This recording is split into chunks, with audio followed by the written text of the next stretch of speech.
Assalamu alaikum everyone. I welcome you all to CA Latif's Academy. My name is Tawqirul Islam and today we will be starting series on computer awareness for JKSSB Finance Accounts Assistant या फिर जो दूसरे SSB के exams आते हैं जिनमें computer awareness का section है उनके लिए भी आप इन वीडियोस को देख सकते हो. This is going to be our first session and in this series will take around 10 to 12 sessions जिसमें हम जेकेएसएसबी के फाइनेंस अकाउंट असिस्टेंट के सिलेबस के सारे टॉपिक्स यूज करेंगे. बिफोर ए बिगिन, जो इस सेशन में जिन टॉपिक्स के ऊपर हम एमसीक्यूज करेंगे उन टॉपिक्स की पीडीएफ जिसमें जो स्टडी मटेरियल है वो आपको टेलीग्राम चैनल पे मिल जाएगी. आप वहाँ पे जाके उस पीडीएफ को डाउनलोड कर सकते हैं. आई वुड रिकमेंड कि आप एक बार उस पीडीएफ को देख लें. सो इस तरह की पीडीएफ आपको मिलेगी. वहाँ पे you can see study module for MCQ session 1. यहाँ पे जिस बुक का मैं यहाँ पे रेफ़र कर रहा हूँ दैट इज़ कंप्यूटर अवेयरनेस, जो कि अरिहंत की है. आपको मार्केट से मिल सकती है या फिर आपके पास हो भी सकती है ये बुक. आई वुड रिकमेंड कि आप इसको एक बार पढ़ लीजिए. अगर आपके पास नहीं है then you can refer to these PDFs. इनमें भी मोस्ट ऑफ द मटेरियल मैंने इसी से लिया है, बट इसके बाहर भी बहुत सारी चीज़ें इसमें मैंने ऐड की हुई हैं. जिन टॉपिक्स के ऊपर हम आज यूज़ करेंगे उनमें definition of a computer, functioning of a computer, characteristics of a computer. Then there are topics like history of computers and generation of computers. अब ये दो टॉपिक्स आपके सिलेबस में तो एक्सप्लिसिटली उन्होंने नहीं दिए हुए हैं, but there is a possibility कि अगर इस पे क्वेश्चन आया तो you should be able to do that. आप इन दो टॉपिक्स को अगर स्किप भी कर सकते हो तो you can skip them because ये उतने इंपॉर्टेंट है नहीं और रीसेंट एग्जाम्स में इस पे क्वेश्चंस नहीं आते हैं. जो बाकी आप फंक्शनिंग या कैरेक्टरिस्टिक्स ऑफ कंप्यूटर है, classification and application of computers हैं, उन टॉपिक्स के ऊपर आजकल ज़्यादा क्वेश्चंस पूछे जाते हैं. तो ये सारे टॉपिक्स होने वाले हैं. So first starting with the definition of a computer. Now you all might be knowing कि कंप्यूटर, आपने ये बहुत बार सुना होगा कि ये एक लैटिन लैंग्वेज के वर्ड से निकला है जो है कंप्यूटर है, जिसका मतलब होता है कंप्यूट करना. अब इसके पीछे का मतलब मैं आपको अच्छे से समझाऊंगा. नो, कंप्यूट शायद आपने ये कंप्यूट वर्ड सुना भी होगा. कंप्यूट का मतलब होता है कैलकुलेट करना. एंड कैलकुलेट करने का मतलब तो आपको पता ही होगा डेफिनेटली कि एडिशन, जो मैथमेटिकल ऑपरेशंस होते हैं, एडिशन, सब्ट्रैक्शन, डिवीजन या मल्टीप्लिकेशन, इन्हीं को हम यूजुअली कैलकुलेशन कहते हैं. इन्हीं ऑपरेशंस को इंप्लीमेंट करने को हम कैलकुलेशंस कहते हैं. अब हमने कंप्यूटर का नाम कंप्यूटर क्यों रखा? ये कैलकुलेट्स, क्या ये सिर्फ कैलकुलेट करने के काम आता है? क्या ये सिर्फ कंप्यूटेशन के काम आता है? इसके पीछे की हिस्ट्री को जाके देखते हैं. नाउ इफ़ यू सी, जो सबसे पहले जो इंसान को, जो ह्यूमन बींग्स थे, उनको जो कंप्यूटर बनाने का जो कॉन्सेप्ट आया, उन्होंने आज का जो कंप्यूटर है जिस पे आप दुनिया भर की चीज़ें कर सकते हो, जिस पे आप इंटरनेट एक्सेस करते हो, जिस पे आप वीडियोज़ चलाते हो, जिस पे आप, आई वुड से कि ज़िंदगी के हर एक फील्ड में आपको कंप्यूटर की एप्लीकेशन मिलती है. लेकिन जो दुनिया का पहला कंप्यूटर था या दुनिया के पहले कंप्यूटर को जो बनाने की जो कोशिश की गई थी, वो आज के कंप्यूटर को दिमाग में रख के नहीं की गई थी. वो आज का कंप्यूटर नहीं बनाना चाहते थे. वो चाहते थे कि वो एक कैलकुलेटर बनाए, एक सिंपल कैलकुलेटर बनाए जिस पे वो एडिशन, सब्ट्रैक्शन या फिर जो बेसिक मैथमेटिकल ऑपरेशंस हैं वो कर पाए. तो इसी वजह से वो एक ऐसी मशीन बनाना चाहते थे जो कंप्यूटेशन कर पाए, जो कंप्यूट कर पाए, जो कैलकुलेट कर पाए. दैट्स वाई इसका नाम कंप्यूटर पड़ा है. ना धीरे धीरे जब वो कंप्यूटर जो पहले ज़माने का था, जिसे हम कैलकुलेटर भी कह सकते हैं, वो जब इवॉल्व होता गया तो पहले तो बस वो एडिशन, सब्ट्रैक्शन या जो बेसिक मैथमेटिकल ऑपरेशन है वो परफॉर्म कर पाता था. लेकिन फिर ओवर द ईयर्स और ऑपरेशन वो करने लगा.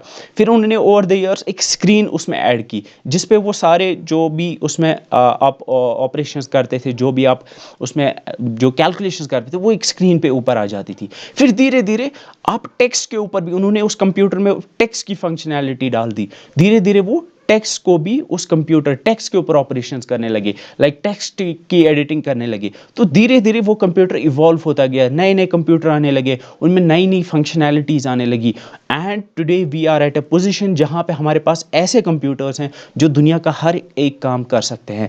आई वोंट से कि each and everything, but almost ज़िंदगी के हर एक फील्ड में आपको कंप्यूटर की एप्लीकेशन मिलेगी ही. नाउ आई होप आपको थोड़ा सा बैकग्राउंड समझ आ गया होगा कि कंप्यूटर को हम कंप्यूटर क्यों कहते हैं और ये इवॉल्व कैसे हुआ over the years. Now if you see, जो कंप्यूटर किस टाइप की मशीन है, ये किस तरह से काम करता है. नाउ एक कंप्यूटर, कोई भी कंप्यूटर हो, दुनिया का आज का कोई भी कंप्यूटर है, पहले के जो कंप्यूटर्स हैं, इनके काम करने के पीछे एक बेसिक सा प्रोसेस रहता था, एक कॉमन प्रोसेस रहता है. That is, it takes input उसको प्रोसेस करता है, उसको आउटपुट करता है ना। ये एक बेसिक सा आपको यहाँ पे एक प्रोसेस दिख रहा होगा, ये कॉमन है हर एक कंप्यूटर में। दुनिया का कोई भी कंप्यूटर, आपका स्मार्टफोन, आज का जो आपके पास स्मार्टफोन है वो भी एक कंप्यूटर है, उसके पीछे भी यही एक आपको ये प्रोसेस दिखेगा ना। You will see an example. For example मैं यहाँ पे आपको एग्जाम्पल देता हूँ। आप बेसिक एग्जाम्पल लेते हैं कि आप अपने कंप्यूटर पे कैलकुलेटर यूज करते हो ना।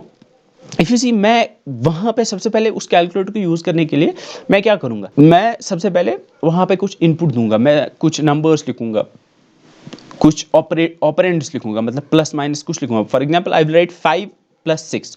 तो मैं यहां से कुछ डेटा दे रहा हूं, वो इनपुट में दे रहा हूं, ठीक है, वो मैं इनपुट दे रहा हूं। तो यहां से मैं कोई इनपुट दूंगा, वो इनपुट जब मैं दूंगा, तो वो इनपुट जब मैं दूंगा, फिर मैं जब इज इक्वल टू पे क्लिक करूंगा, तो मैं इंस्ट्रक्शन दे रहा हूं कंप्यूटर को। तो थ्रू इनपुट मैं इंस्ट्रक्शन दे रहा हूं कंप्यूटर को कि तुम ये ऑपरेशन करो। अब वो कंप्यूटर जो है उसके अंदर सीपीयू है, जो मैंने यहां से डेटा दिया, इनपुट दिया 5 + 7, जो मैंने यहां से डेटा दिया वो जाएगा सीपीयू के पास। वो सीपीयू चेक करेगा कि ये क्या है, वो वहां पे देखेगा अच्छा ये 5 है, फिर प्लस है, फिर 7 है। तो वो उस डेटा को प्रोसेस करेगा, वो इस डेटा को प्रोसेस करेगा। प्रोसेस करने का मतलब आप मान सकते हो कि उसको एग्जीक्यूट करेगा, उस ऑपरेशन को, उस ऐड को एग्जीक्यूट करेगा। वो कैसे करेगा वो आपको नहीं पढ़ना है, बस आप याद रखो कि जो मैंने यहां से इनपुट दिया उसको प्रोसेसर प्रोसेस करेगा, और वहां से उसको एक रिजल्ट आएगा। 5 + 7 को ऐड करके वो 12 आएगा। वो 12 जो वहां से आया वो सीपीयू से आएगा आउटपुट डिवाइस पे। तो हम कहते हैं मैंने यहां से इनपुट दिया 5 + 7, वो गया प्रोसेसर के पास, प्रोसेसर ने प्रोसेस किया, मतलब उसने वो एडिशन परफॉर्म किया, वो एडिशन परफॉर्म करके उसका 12 रिजल्ट आया, वो उसने आउटपुट दिया। तो वो मेरे किसी एक आउटपुट डिवाइस पे, फॉर एग्जांपल मॉनिटर पे डिस्प्ले होगा। तो इस तरह से कोई भी कंप्यूटर होगा, उसकी कोई भी फंक्शनैलिटी आप देखो, जिस भी काम के लिए आप उसको यूज कर रहे हो, यही बेसिक प्रिंसिपल, यही बेसिक प्रोसेस वो फॉलो करेगा कि आप यहां से इनपुट दोगे, वहां पे प्रोसेस होगा और वहां से आउटपुट होगा। इसके अलावा भी एक चीज हो सकती है कि वहां पे कभी कभी आपको स्टोर करने की जरूरत भी पड़ सकती है, कि आपको फॉर एग्जांपल आप चाहते हो कि आपने कोई एक ऑपरेशन किया, फॉर एग्जांपल आपने वीडियो को एक एडिट किया या कोई एक ऑपरेशन किया आपने। अब आप चाहते हो कि वो जो आपने वीडियो एडिट करके उसके ऊपर जो प्रोसेसिंग किया आपने, आप चाहते हो कि वो सेव हो। एक तो वो मतलब जो एडिट होके वीडियो आई उसको आप वहीं पे देख सकते हो, मतलब वो आउटपुट होगा, लेकिन आप चाहते हो कि वो सेव हो आपकी स्टोरेज में, तो आप उसको स्टोर भी कर सकते हो। तो ये बेसिक 4 ऑपरेशंस एक कंप्यूटर परफॉर्म करता है। इनपुट इनपुट इनपुट डिवाइसेस के थ्रू आप देते हो, वो जाता है सीपीयू के पास, सीपीयू प्रोसेस करता है, वहां से जो डेटा आता है सीपीयू से प्रोसेस होके वो एक तो आप आउटपुट डिवाइसेस के थ्रू आपके सामने आएगा, या फिर वो आप स्टोर भी कर सकते हो किसी स्टोरेज डिवाइस पे, जो कि हार्ड डिस्क होती है यूजुअली, जो सेकेंडरी स्टोरेज डिवाइसेस होती हैं। नाउ आई होप आपको ये कॉन्सेप्ट समझ आ गया होगा कि कंप्यूटर क्या होता है, और कंप्यूटर की बेसिक जो फंक्शनैलिटी या उसकी वर्किंग का जो बेसिक प्रिंसिपल है वो क्या होता है। नाउ थोड़ा सा मैं यहाँ पे डिटेल में गया, I want to make sure कि आपको बेसिक अंडरस्टैंडिंग हो इस कॉन्सेप्ट की, because this is really important आगे जाके जो कॉन्सेप्ट्स हम पढ़ने वाले हैं ना। यहाँ पे अगर हम फंक्शनिंग ऑफ ए कंप्यूटर की बात करें, I already explain these things कि सबसे पहले कंप्यूटर जो है वो इनपुट लेता है, डेटा को इनपुट लेता है, उसको प्रोसेस करता है, और फिर वो आउटपुट दे सकता है उस इंफॉर्मेशन को, या फिर उसको आप स्टोर भी कर सकते हो। तो ये 4 ऑपरेशंस परफॉर्म करता है कंप्यूटर। तो सबसे पहले आपको याद रखना है कि इसमें सबसे पहले इनपुट दिया जाएगा। जब आप इनपुट दोगे तभी उस इनपुट डेटा के ऊपर कंप्यूटर प्रोसेस करेगा, और जब प्रोसेस करेगा तभी जाके आउटपुट आएगा, और आउटपुट होगा तो उसी को वो स्टोर कर सकता है। तो ये सारी चीजें आपको याद रखनी है। और यहाँ पे अगर मैं आपसे पूछूं कि प्रोसेस कौन करता है, तो प्रोसेस आपका सीपीयू करता है, जिसे हम सेंट्रल प्रोसेसिंग यूनिट कहते हैं। इसकी एग्जांपल आप कैलकुलेटर में समझो, जो मैंने बेसिक एग्जांपल आपको दी। मैंने इनपुट दिया 5 + 7, वो गया सीपीयू के पास, सीपीयू ने ऐड किया, मतलब उसने उसको प्रोसेस किया, 12 वहां से रिजल्ट आया, वो आउटपुट है, वो आउटपुट डिवाइस पे,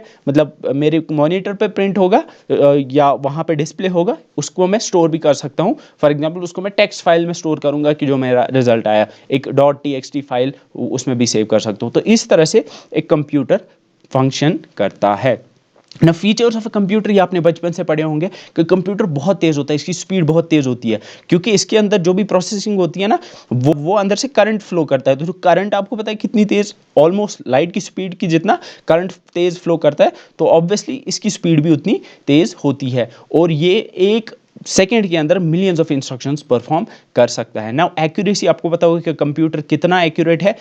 ये कभी भी कोई भी कैलकुलेशन कंप्यूटर गलत नहीं कर सकता अनलेस एंड अनटिल आपने इसको सही डेटा दिया हो। अब फॉर एग्जांपल आपको बोला गया था कि आपको से हर दिन आप अपने कंप्यूटर में, आप एक सेल्समैन हो, आप जितना भी दिन की सेल होती है आप उसको कंप्यूटर में सेव करते हो या कंप्यूटर में उसको स्टोर करते हो। अब आप क्या कर रहे हो कि हर दिन आप जो भी सेल्स होती हैं उसको आप अपडेट कर देते हो अपने कंप्यूटर में। अब at the end of the month आप देखते हो कि कितना मुझे मुनाफा हुआ, कितना मुझे प्रॉफिट हुआ, कितना मुझे लॉस हुआ। तो अब अगर आपने सारी एंट्रीज, अगर आपने हर दिन जितना भी सेल्स हुई अगर आपने वो करेक्टली की होंगी तो डेफिनेटली आपका आउटपुट करेक्ट ही आएगा। तो कोई भी चांस नहीं है कि कंप्यूटर आपको गलत वहाँ से आउटपुट देगा। मतलब लास्ट में जो फाइनली जब आप प्रॉफिट निकालोगे या फिर जब आप लॉस निकालोगे तो कोई गलती नहीं होगी। लेकिन अगर आपको कोई गलती हुई होगी, आपने कभी फॉर एग्जांपल दिन में 10,000 की सेल की थी लेकिन गलती से आपने वहाँ पे 10,000 की जगह पे एक जीरो आपका ज़्यादा हो गया तो 1 लाख बन गया। तो जो कंप्यूटर है उसको आपने गलत डेटा दिया, तो जब आप लास्ट में प्रॉफिट एंड लॉस निकालोगे ऑब्वियसली वहाँ पे आपको वेरिएशन दिखेगी, वहाँ पे आपको लगेगा कि नहीं गलती हुई है। तो इस कॉन्सेप्ट को हम कहते हैं गीगो, जिसको आपने पढ़ा होगा garbage in and garbage out. मतलब अगर आप कंप्यूटर को गलत डेटा दोगे तो वहाँ से भी वो आपको गलत डेटा ही देगा। This is called as garbage in garbage out. लेकिन अगर आपने कंप्यूटर को सही डेटा दिया definitely it will give you the right output. अब यहाँ पे स्टोरेज कैपेसिटी, आप आजकल हार्ड डिस्क में, आप टीबीज में आती हैं, आप टीबी 2 टीबी 4 टीबी होती है, आप थाउजेंड्स ऑफ फाइल्स होती हैं वो स्टोर कर सकते हो अपने कंप्यूटर में। और वर्सटैलिटी, कंप्यूटर तो पता ही है आपको कितने वर्सटाइल हो गए हैं आजकल। कोई भी फील्ड नहीं है लाइफ का जहाँ पे कंप्यूटर यूज़ नहीं होता। तो वर्सटैलिटी का मतलब होता है कि कंप्यूटर वर्सटाइल है, इसको हम अलग अलग फील्ड्स में यूज़ कर सकते हैं। ऑटोमेशन, ऑटोमेशन का मतलब है कि कंप्यूटर एक तरह से, इसको एक बार मैंने इंस्ट्रक्शन दी है खुद ब खुद वो काम करेगा। फॉर एग्जाम्पल यहाँ पे एक एग्जाम्पल दे सकता हूँ कि लाइक एक एक्सेल शीट आप बना सकते हो। उस एक्सेल शीट में आप रोज़ अपनी एंट्रीज डालते हो, ठीक है, कि मैंने कितनी सेल की, मुझे फॉर एग्जांपल मैंने कितनी नकद में सेल की, कितना मुझे मतलब उधार दिया कितना मैंने। तो आप एक छोटा सा वहाँ पे प्रोग्राम बना सकते हो जिसको मैक्रो, आपने शायद सुना भी होगा एक्सेल में। तो आप एक मैक्रो बना सकते हो जो at the end of every month, her month के एंड पे आपको निकाल के देगा कि टोटल सेल कितनी हुई है, टोटल आपने कितना आपने कर्जा दिया है या कितना कर्जा लिया है। तो एक बार आप उसको ऑटोमेट करोगे, एक बार आप उसको इंस्ट्रक्शन दोगे, वो मैक्रो बनाओगे वहाँ पे, तो फिर आपको जब भी 1 महीने तक आप एंट्री करोगे तो at the end of the month automatically जो कंप्यूटर है, कंप्यूटर आपका आपको वो सारी जो रिजल्ट्स हैं, लाइक प्रॉफिट कितना हुआ या मंथ में टोटल सेल्स कितनी हुई, वो सारी चीज़ें आपको दे देगा। तो इसको हम ऑटोमेशन कहते हैं कि कंप्यूटर का एक बार आप इंस्ट्रक्शन दो, वो खुद ब खुद वो ऑटोमेटिकली वो सारी चीज़ें करता रहेगा। Then there is diligence. Important चीज़ आपको याद रखनी है कि कंप्यूटर जो होते हैं वो टायर्डनेस या फिर जिसे मोनोटनी कहते हैं, कोई काम अगर आप बार बार करोगे, इंसान जो होता है ना, अगर कोई काम आपको मैं बोलूँ कि आपको रिपीटेडली कोई काम करते रहना है 2 दिन 10 दिन या कंटिन्यूसली करते रहना, तो ऑब्वियसली आपका कंसंट्रेशन भी लूज होगा, आप थकोगे उस चीज़ को करते करते। तो जब कोई एक ऐसा काम होता है जिसमें रेपिटेशन होता है, जिसमें आपको एक ही चीज़ बार बार करनी होती है, तो वहाँ पे ह्यूमंस जो हैं वो अपना कंसंट्रेशन लूज करते हैं, वो थक जाते हैं। बट कंप्यूटर्स के साथ ऐसा नहीं है, कंप्यूटर्स डिलीजेंट होते हैं। इसका मतलब है कि कंप्यूटर्स कोई भी काम रिपीटेडली उसको आप हज़ारों साल उसको आप बोलो करते रहेगा लेकिन वो थकेगा नहीं, वो विद सेम एक्यूरेसी करता रहेगा। ह्यूमंस के साथ ये ऐसा नहीं है। ह्यूमंस अगर एक काम उसको आप बोलोगे कि 10 दिन तक कंटिन्यू करना है तो धीरे धीरे धीरे धीरे हो सकता है कि उसका कंसंट्रेशन लूज होगा और वो गलती भी करेगा। बट कंप्यूटर्स के साथ ऐसा नहीं है। डिलीजेंस का मतलब आपको पता होना चाहिए। सीक्रेसी, आपको ये भी पता है कि कंप्यूटर्स जो हैं वो आज के सिस्टम्स में आपको सीक्रेसी भी प्रोवाइड करते हैं, मतलब आपके जो डेटा है उसको सेफ रखते हैं ताकि उसको कोई और अनऑथराइज्ड पर्सन एक्सेस ना कर पाए। Then there is reliability. Obviously computers जो हैं तो वो रिलायबल होते हैं, मतलब आप उन पर भरोसा कर सकते हो कि वो जो मुझे डेटा वो देंगे वो करेक्ट ही होगा, क्योंकि उनके पीछे जो सिस्टम वर्क करता है वो एक्यूरेट होता है, एक्यूरेट रिजल्ट्स देता है।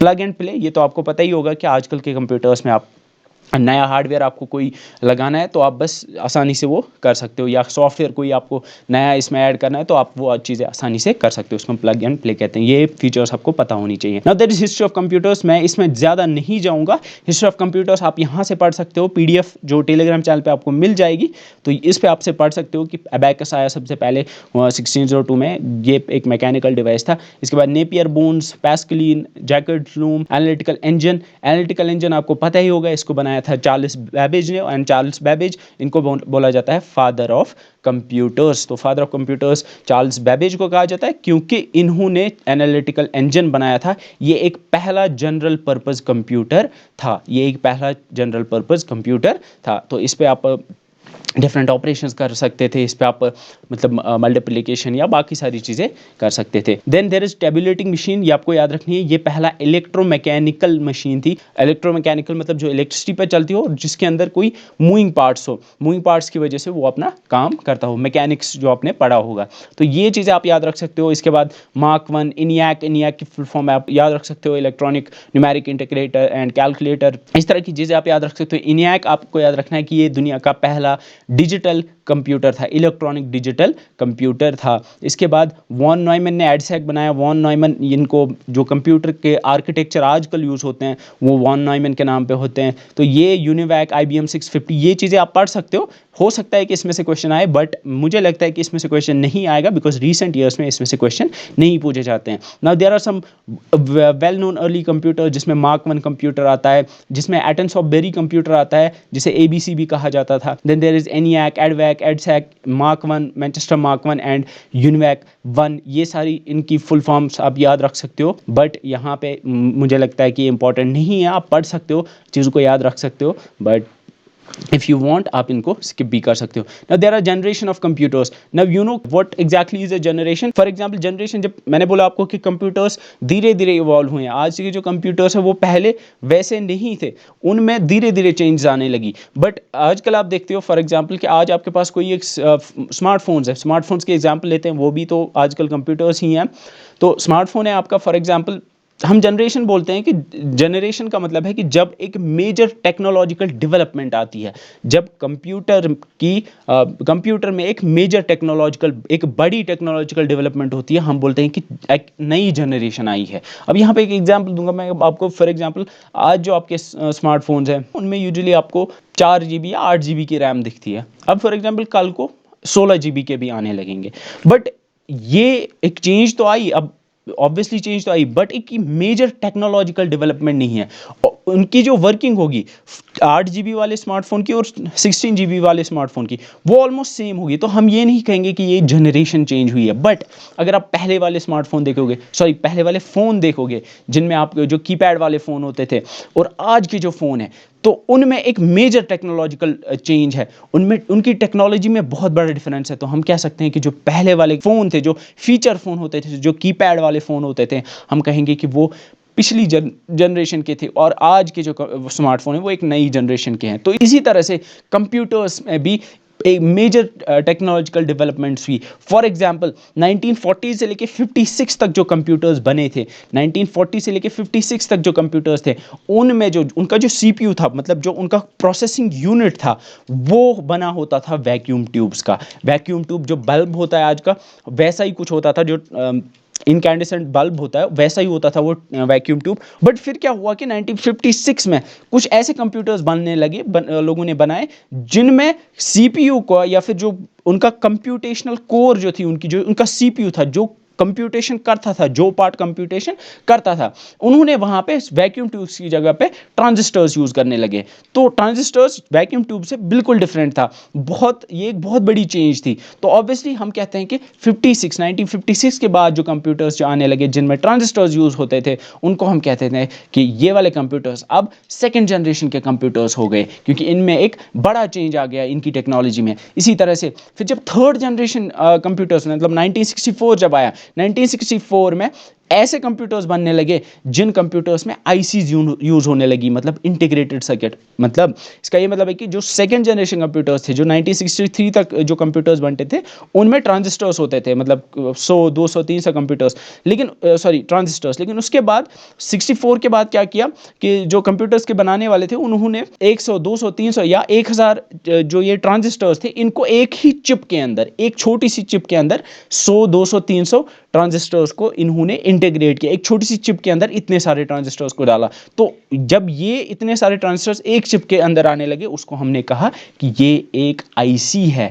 तो यहाँ पे और एक मेजर चेंज आने लगी, अब आईसीज का यूज होने लगा। तो इसलिए हम कहते हैं कि जो थर्ड जनरेशन कंप्यूटर्स हैं उनको उनमें आईसीज यूज होती थी। फिर फोर्थ जनरेशन आने लगी। अब फोर्थ जनरेशन में क्या हुआ कि उनमें लार्ज स्केल इंटीग्रेशन होने लगी। इसका ये मतलब है कि जो थर्ड जनरेशन थी उनमें भी आईसीज होती थी, लेकिन फोर्थ जनरेशन में भी आईसीज होती थी। लेकिन डिफरेंस ये था, थर्ड में भी आईसीज थी, फोर्थ में भी आईसीज थी, लेकिन डिफरेंस ये था कि इनमें जो चिप्स यूज हो सॉरी इनमें जो ट्रांजिस्टर्स का नंबर होता था वो ज़्यादा होता था। यहाँ पे एक चीज़ आप याद रख सकते हो कि यहाँ पे मैंने बोला कि यहाँ पे लार्ज स्केल इंटीग्रेशन होती थी। मतलब 1971 के अराउंड जो कंप्यूटर्स बनने लगे उनमें लार्ज स्केल इंटीग्रेशन होती थी। मतलब उनमें जो चिप होती थी, उनमें जो आईसी होती थी, उनमें 1000 से लेके 1 लाख ट्रांजिस्टर्स एक ही चिप के अंदर होते थे।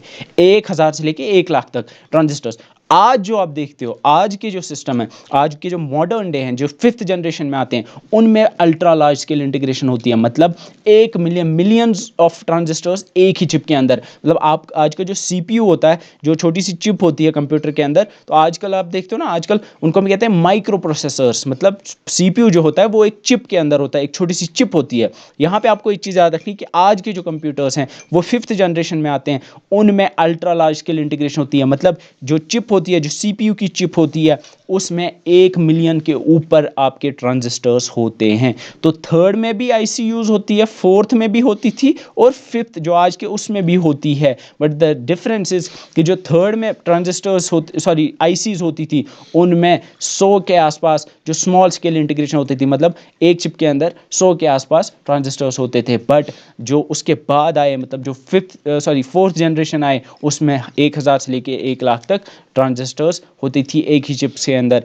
लेकिन जो आज हैं, जो आज के कंप्यूटर्स हैं, उनमें अल्ट्रा लार्ज स्केल इंटीग्रेशन होती है, जिसमें 1 मिलियन के अराउंड ट्रांजिस्टर्स होते हैं। सो इस तरह से आप याद रख सकते हो कि वैक्यूम ट्यूब्स फर्स्ट जनरेशन में यूज होते थे, ट्रांजिस्टर्स सेकंड में, आईसीज थर्ड में, फोर्थ में वेरी लार्ज स्केल इंटीग्रेशन होती थी। मतलब इसमें भी चिप होती है यूज, बट यहाँ पे एक चिप के अंदर 1000 से लेके 1 लाख तक ट्रांजिस्टर्स होते हैं। बट जो आज है उनमें अल्ट्रा लार्ज स्केल इंटीग्रेशन होती है, और उनमें भी चिप्स यूज़ होती हैं, उनमें भी आईसीज ही यूज़ होती हैं। बट यहाँ पे एक चीज़ आपको याद रखनी है कि इनमें मिलियंस ऑफ ट्रांजिस्टर्स यूज़ होते हैं। यहाँ पे एक चीज़ आपने देखी होगी कि बहुत जगह पे फिफ्थ जनरेशन में आपको आगे दिखता होगा आर्टिफिशियल इंटेलिजेंस। दरअसल जो आज के कंप्यूटर्स हैं उनकी टेक्नोलॉजी आर्टिफिशियल इंटेलिजेंस पे बेस नहीं है। उनका जो सीपीयू है, जो उनका प्रोसेसिंग कोर है, वो आर्टिफिशियल इंटेलिजेंस का नहीं बना है। आर्टिफिशियल इंटेलिजेंस एक एप्लीकेशन है आज के सिस्टम्स की। तो आपको याद रखना है, अगर आपसे पूछा जाए कि आर्टिफिशियल इंटेलिजेंस कौन से जनरेशन ऑफ कंप्यूटर्स में, आपको याद रखना है कि ये फिफ्थ जनरेशन, मतलब आज के जो कंप्यूटर्स हैं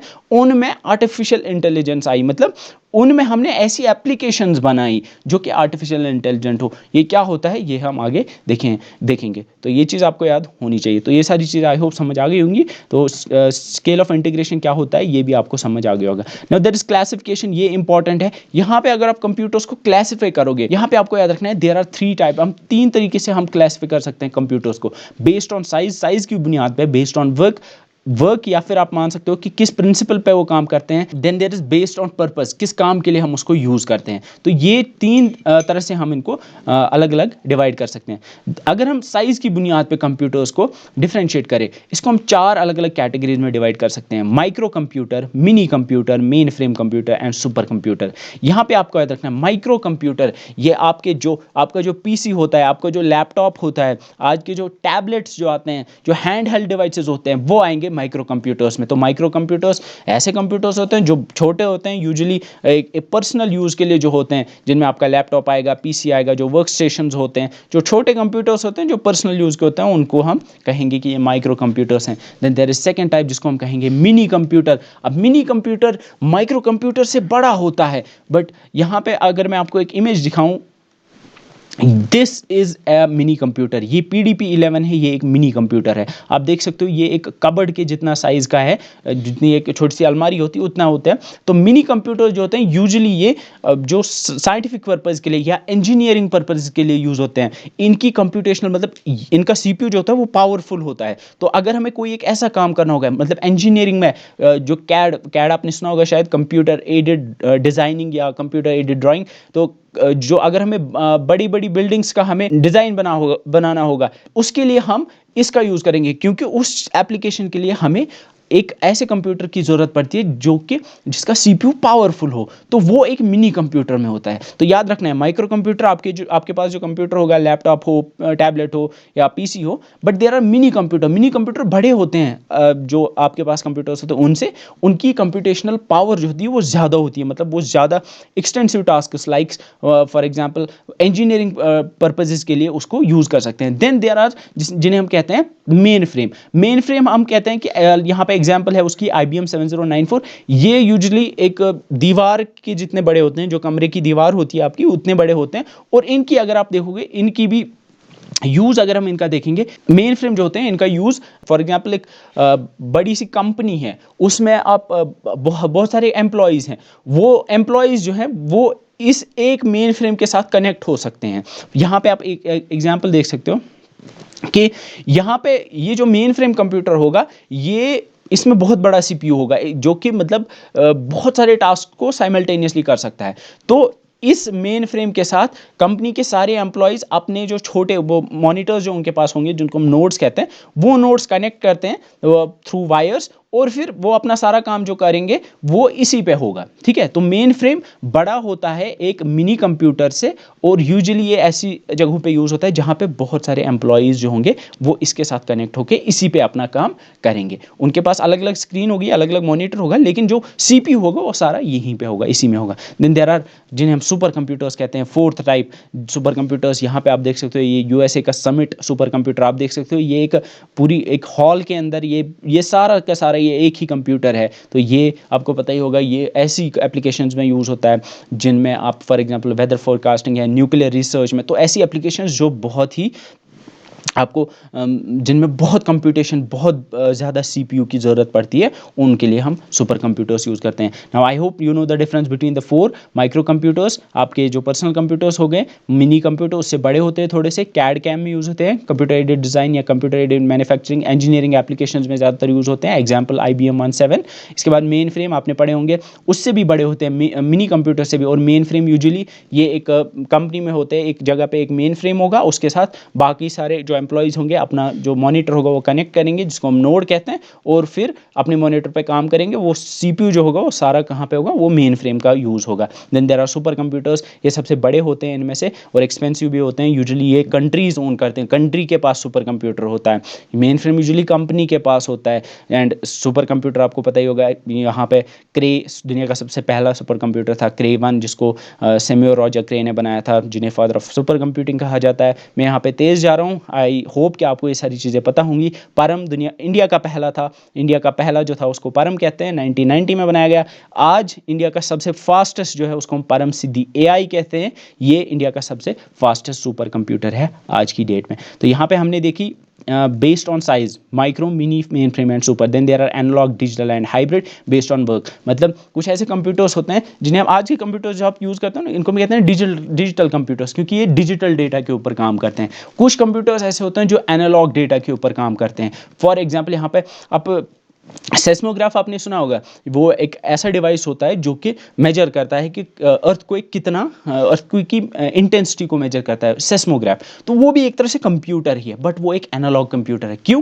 क्योंकि देखो उसकी तरफ जो डेटा आता है, या वो डेटा इनपुट जो वो डेटा लेता है, सेस्मोग्राफ जो डेटा इनपुट लेता है वो एनालॉग होता है। मतलब उसमें जो उसके पास डेटा आता है वो क्या होता है, वो शॉक वेव्स आती हैं, शॉक वेव्स आती हैं ना, तो वो वेव्स होती हैं वो एनालॉग वेव्स हैं, वो एनालॉग डेटा की फॉर्म है, इस वजह से वो एनालॉग हो गया।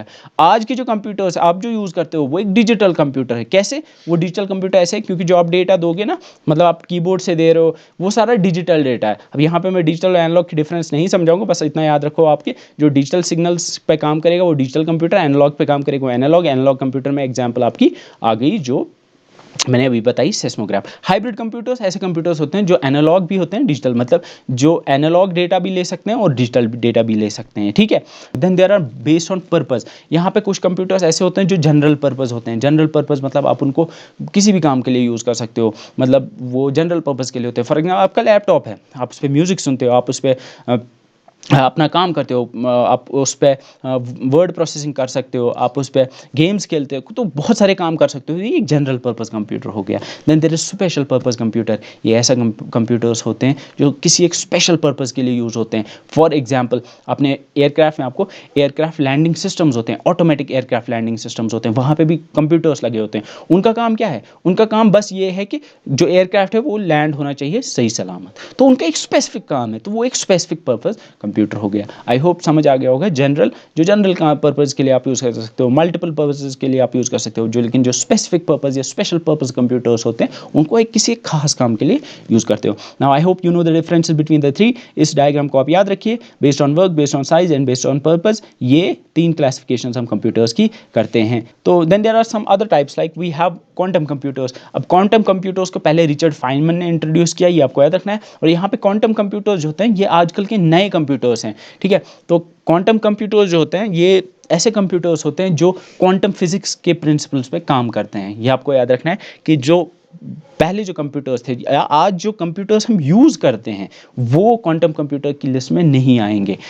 ये कंप्यूटर्स जो हैं क्वांटम कंप्यूटर, ये नए कंप्यूटर्स ये अभी बन रहे हैं, ये भी इन पे रिसर्च चल रही है। अभी कोई किसी इंसान के पास क्वांटम कंप्यूटर नहीं है, बट ये कंप्यूटर्स जब बनेंगे, जब ये कम्प्लीटली आपके पास एक यूजेबल फॉर्म में आ जाएंगे, जो पर्सनल कंप्यूटर्स जब क्वांटम कंप्यूटर्स होंगे तब ये सबसे फास्टेस्ट कंप्यूटर्स होंगे। ये कंप्यूटर्स जो हैं ये सबसे फास्ट होंगे, सुपर कंप्यूटर्स को भी पीछे छोड़ देंगे ये क्वांटम कंप्यूटर्स, लेकिन अभी ये बन रहे हैं। Then there are nano computers. ये छोटे कंप्यूटर्स होते हैं, यहाँ पे आप देख सकते हो ये छोटा सा, ये जो आपको दिख रहा है ये इसका केस है, इस केस के अंदर ये होता है, ये इसको हम कहते हैं nano computer. It's known by the name of raspberry pi. ये आपको याद रखना है that this is called as raspberry pi. ये एक कंप्यूटर है, ये आपको दिख रहा होगा, ये सर कहाँ से कंप्यूटर है ये? दरअसल इसमें आप देख सकते हो यहाँ पे पोर्ट्स आपको दिख रहे हैं, ये यहाँ पे छोटा सा सीपीयू है, इसमें ये सीपीयू की चिप है। तो यूजुअली ये जो स्कूल्स या कॉलेजेस में जो छोटे छोटे बच्चे होते हैं या जो पढ़ रहे होते हैं कंप्यूटर साइंस, उनको इस कंप्यूटर के ऊपर वो जो है एक्सपेरिमेंट्स करते हैं। ये जो होते हैं इसको हम कहते हैं ये नैनो कंप्यूटर। ये आप देख सकते हो ये आपके हाथ से भी छोटा होता है। तो ये बिल्कुल इसमें सारी जो चीज़ें होती हैं जो कंप्यूटर के अंदर होती है, इसमें यहाँ पे आप यूएसबी कनेक्ट कर सकते हो, तो इनपुट आउटपुट के लिए वो सारी चीज़ें होती है। तो ये एक छोटा सा कंप्यूटर होता है, इसको हम नैनो कंप्यूटर कहते हैं। तो नैनो कंप्यूटर्स माइक्रो कंप्यूटर से भी छोटे होते हैं। क्रेडिट कार्ड ऑलमोस्ट उतना ही होता है, ये जितना क्रेडिट कार्ड होता है उससे थोड़ा मोटा होता है। और इसके एग्जांपल में रास्पबेरी पाई, ज़्यादातर ये कंप्यूटर साइंस पढ़ाने के लिए बच्चों को कॉलेज से स्कूल्स में यूज़ होता है। देन एप्लीकेशंस आपको पता ही होगा, banking, education, entertainment, offices, advertisement, मुझे इसमें नहीं जाना है, आप ये सब चीज़ें पढ़ सकते हो। सो ये सारी चीज़ आपको पढ़नी थी। आई होप अब मैं अच्छे से इन चीज़ों को क्लियर कर पाया। Now we'll move on to the MCQs. अगर मैं थोड़ा ज़्यादा डीप में गया, I am sorry for that. तो मैं अब एमसीक्यूज पे जाता हूँ। Will see MCQs based on whatever we study till now. तो अब हम एमसीक्यूज करेंगे, जो भी अभी तक हमने पढ़ा उसके ऊपर हम एमसीक्यूज करेंगे। Will do around 30 to 34 MCQs. Now you will सी जो सारी चीज़ें मैंने पढ़ाई आप इन क्वेश्चंस को आप आसानी से कर पाओगे। First question, we have the benefits of computer is are. Options पे हमें दिया हुआ है कि very fast and can store huge amount of data, provide accurate output, either input is correct or not, can perform every task better than humans, all of the above। हमें बताना है कि इनमें से कंप्यूटर का क्या बेनिफिट होता है, कंप्यूटर को यूज़ करने से हमें क्या फ़ायदा मिलता है इनमें से। तो first is very fast and can store huge amount of data. अब आप सोचो, क्या कंप्यूटर्स फास्ट होते हैं? हाँ सर फास्ट होते हैं, तो ये तो बेनिफिट होगा। क्या ये स्टोर कर सकते हैं बहुत ज़्यादा डेटा? ऑब्वियसली ये कर सकते हैं, तो ऑब्वियसली ये तो इनका बेनिफिट है। तो कंप्यूटर्स का ये बेनिफिट है कि ये फास्ट होते हैं और ये बहुत सारा डेटा स्टोर कर सकते हैं। Then option 2 is provide accurate output, either input is correct और नॉट। अब इसको अच्छे से समझो आप कि जो कंप्यूटर्स होते हैं ये बताते हैं कि वो एक्यूरेट आउटपुट देते हैं, चाहे इनपुट करेक्ट हो या फिर ना हो। मतलब आपको आप सेल्समैन हो, आप एंट्री कर रहे हो, हर दिन आप एंट्री कर रहे हो, तो आप मंथ के एंड पे ये कंप्यूटर आपको निकाल के देता है कि टोटल इस मंथ में कितनी सेल्स हुई हैं। तो अगर आपने बीच में कहीं पे 10,000 की सेल हुई थी, आपने गलती से वहाँ पे 12,000 लिख दिया, तो क्या ये at the end of the day आपको सही रिजल्ट देगा? ऑब्वियसली नहीं देगा। तो अगर इनपुट आप गलत दोगे, आउटपुट गलत ही होगा, जिसको हम गार्बेज इन गार्बेज आउट कहते हैं। तो गीगो कॉन्सेप्ट यहाँ पे यूज़ करके आप इसको रॉन्ग मार्क कर सकते हो। जो कंप्यूटर है वो आपको गलत इनपुट पे सही आउटपुट नहीं देगा। Then there is can perform every task better than humans. क्या कंप्यूटर हर कोई काम ह्यूमन से बेटर कर सकता है? नो, ह्यूमन से हर कोई काम कंप्यूटर परफॉर्म नहीं कर सकता। येस, देयर आर टास्क हमसे ज़्यादा बेटर कैलकुलेशन ये कर पाएगा, बट कुछ काम ऐसे भी होते हैं जो हम कर सकते हैं, ह्यूमंस कर सकते हैं, बट कंप्यूटर नहीं कर सकता। फॉर एग्जाम्पल, आपका दोस्त है, वो रो रहा है, उसको थोड़ी बहुत आपको उसको दिलासा देना है, क्या एक कंप्यूटर वो कर सकता है? ऑब्वियसली नहीं कर सकता। तो कुछ चीज़ें हैं जो ह्यूमंस कर सकते हैं, तो हम कह सकते हैं कि कंप्यूटर हर एक टास्क ह्यूमन से बेटर नहीं कर सकते। तो ये भी इनकरेक्ट है। तो यहाँ पे option A should be the correct option, कि ये फास्ट होते हैं और डेटा बहुत ज़्यादा स्टोर कर सकते हैं। तो ये इसका बेनिफिट होता है। Moving on to the second one, how what do you mean when we say the computers are diligent? जब हम कहते हैं कि कंप्यूटर डिलीजेंट होते हैं, इसका क्या मतलब है? अभी मैंने पढ़ाया, जब हम कहते हैं कि कंप्यूटर डिलीजेंट होते हैं, इसका ये मतलब होता है कि वो ऐसे काम कर सकते हैं या वो मिलियंस ऑफ टास्क्स या कैलकुलेशंस रिपीटेडली कर सकते हैं with same consistency and accuracy. तो ऑप्शन सी और option 3 would be the correct option, कि कंप्यूटर जो हैं वो एक ही काम को 1000 बार कर सकते हैं बिना थके, एक ही सेम कंसिस्टेंसी और सेम एक्यूरेसी के साथ, जो कि हम ह्यूमंस नहीं कर सकते। यही डिलीजेंस का मतलब होता है। So option 3 would be the correct option. Now moving on to question number 3, collecting the data and converting it into information is called.